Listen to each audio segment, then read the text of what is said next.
I have a challenge today. I took it on the chin Sunday night at our Bible study group, because we usually do take a look at the scriptures. And they'll say, they don't see how this has anything to do with a promise. But I'm going to weave it in here somehow. The next 4 weeks of Advent, I would like to speak about the gifts, the great gifts God has given us to be the people of God. And so the first one is the gift of a promise. And I hope I can weave this in here. We'll see how it goes. The Hebrew people, if you know your geography, where they're located, right just on one side is the Persian Empire. Current day would be Iraq and Iran and so forth. On the other side of them would be Egypt and that part of the world. North of them would be the Roman Empire and later on the Greek Empire and so forth, who constantly were at war with each other and would go through tiny Israel over and over again, desolating their land, beating them up, oftentimes destroying their churches and temples and so forth, and taking them into exile. And so they then were the people of God, who covenanted with God. And from the very beginning, a covenant is a promise. It is a covenant that I will be your God. I will care for you. I will lead you where you need to be. And of course, the people's covenant or promise is that you will always be our God. And we will pray to you, and there will be no other God before us. They found themselves, as you know the story, they were led into Egypt because of famine, and the stock market went down, and they had no food, and auto people laid off the industry, and so they went to Egypt looking for a better place.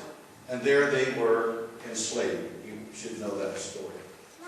And there was a time where they began to complain, "It is we who have abandoned you, O God. We have sinned against you.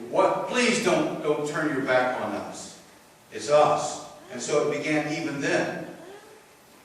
God sent them one who would bring them out and bring them across the sea to Mount Sinai, where God spoke to them and gave them the Ten Commandments.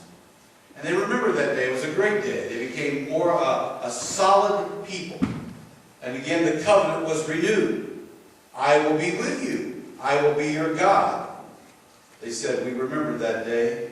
The mountains roared and rumbled as Moses came down with the Ten Commandments, and God was our God.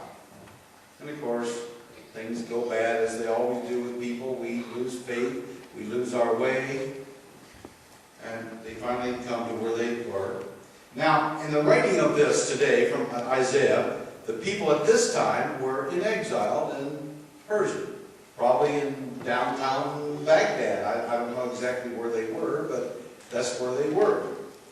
And again, saying, "Oh Lord, if you just give us one more Advent, come to us." Advent means to come. Come to us again. Make the mountains roar and tremble. Let the world see that you are God. We have let you down. You've turned your back on us because we have sinned. That was their attitude. But we are and still are your people. You are our God. And they had to wait in hope when God's time would come and bring them back to the land. That kind of brings us up to the modern day. That's why he wrote these words. Now, what's that have to do with us in 2008? I know some people who cry unto the Lord and say, "Oh God, look at our cultured world today. We are falling apart. We're not being how we should be. We've turned our back on people. We're just trying to take care of self. We've allowed greed